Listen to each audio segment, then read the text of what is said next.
I am trying to teach you everything you needed to know and didn't need to know about lice so that you can ward off an infestation if your child is ever faced with this situation.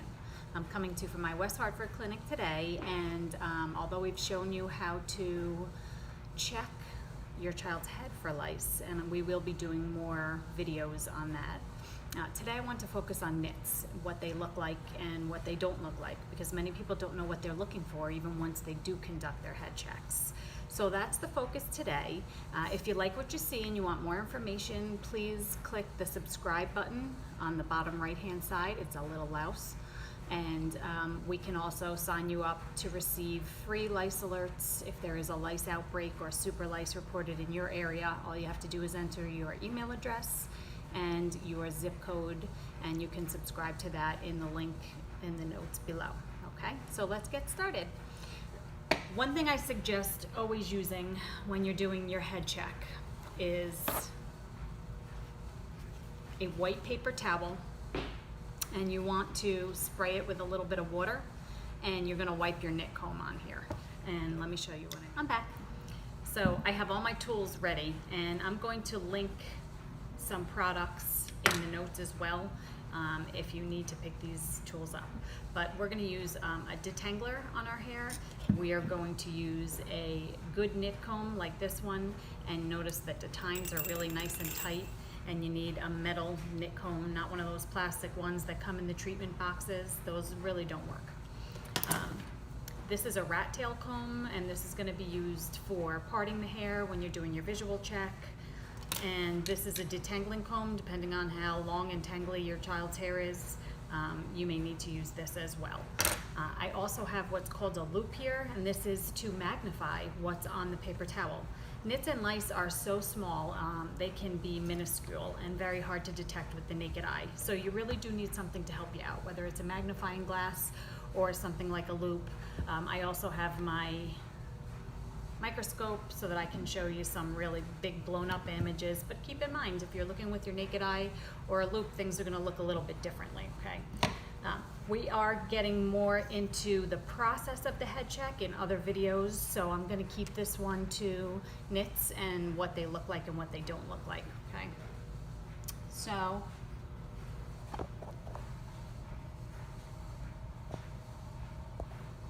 let's talk about what nits don't look like. There's going to be a lot of things in your kid's hair or whoever you're checking, and you may be confused. So for instance, this right here, that is not a nit. That's some fabric or fiber. It could be off clothing or off bedding, and that is standard, typical stuff that you'll find in someone's hair. This is also nothing to be concerned about. It's barely visible. It's kind of doesn't take any kind of distinct form. This could be just skin or scalp that we've combed off. Keep in mind, when we're combing the hair with this fine-toothed nit comb, we need to really be scraping the scalp, and that will often exfoliate the head, and skin and debris will come off.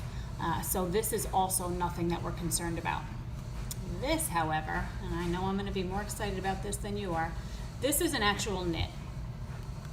So notice how this definitely looks like an egg. It's the shape of an egg, and it looks like it has a little bit of a tail on the end of it. It's not actually a tail. What that is the knit glue that came off when we were combing that knit out. Lice secrete a glue and actually cement those eggs onto the hair.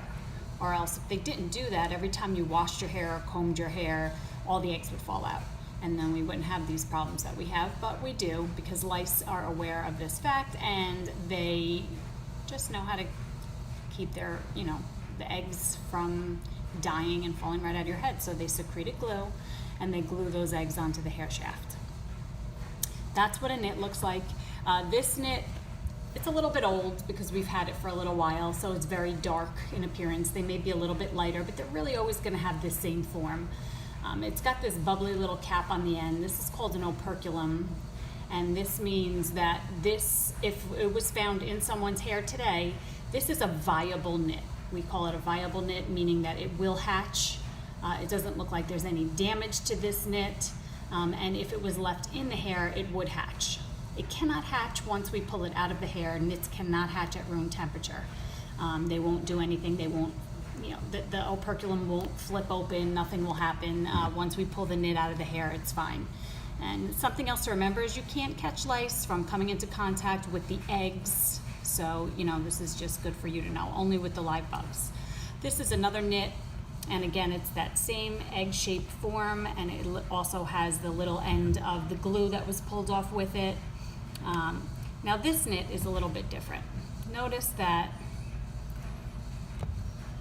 this nit is a little more clear, and there is no cap. There is no bubbly cap on the end. Instead, it's concave.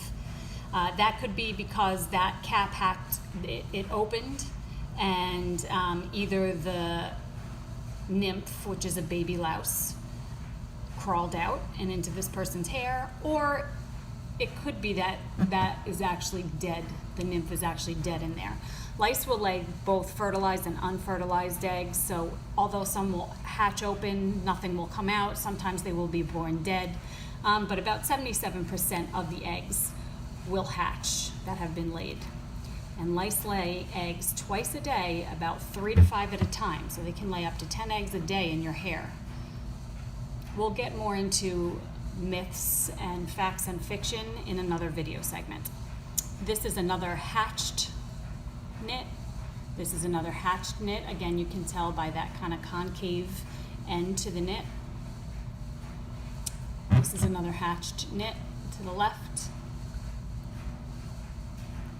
Let me try and zoom in, and then this is nothing. This is like dirt or glitter. We find a lot in people's hair. If it's the summertime, you're going to find a lot of sand. And this again is a hatched nit.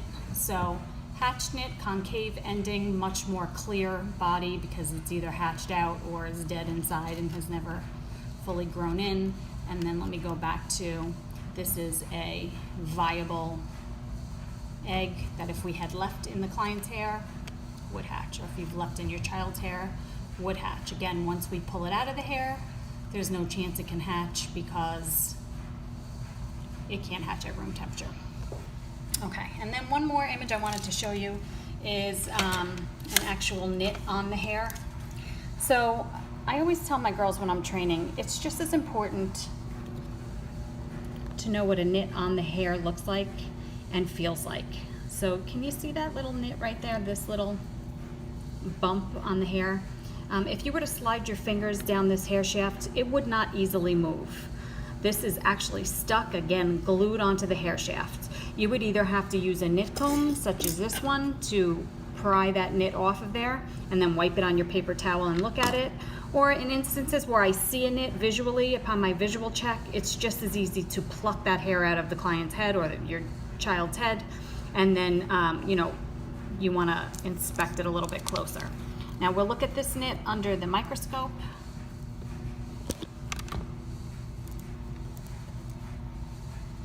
My microscope went off. Here it is. Okay, and so that's what the nit again looks like when it's on the hair shaft and it's magnified. I also want you to see what it looks like if you were to look yourself. So it's very tiny, right? Something like a Carson loop is really helpful when you're looking at these things because it will magnify the image.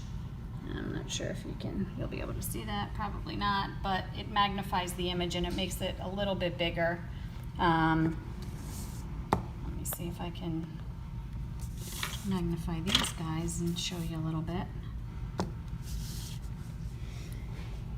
It's not as great as looking actually through a microscope, but who has a microscope at home? Trying to get you nice and close so you can see, but not having much luck. So, I mean, you will be able to see better if you're using either a magnification device or a loop or something of this nature, but to see these guys with your naked eye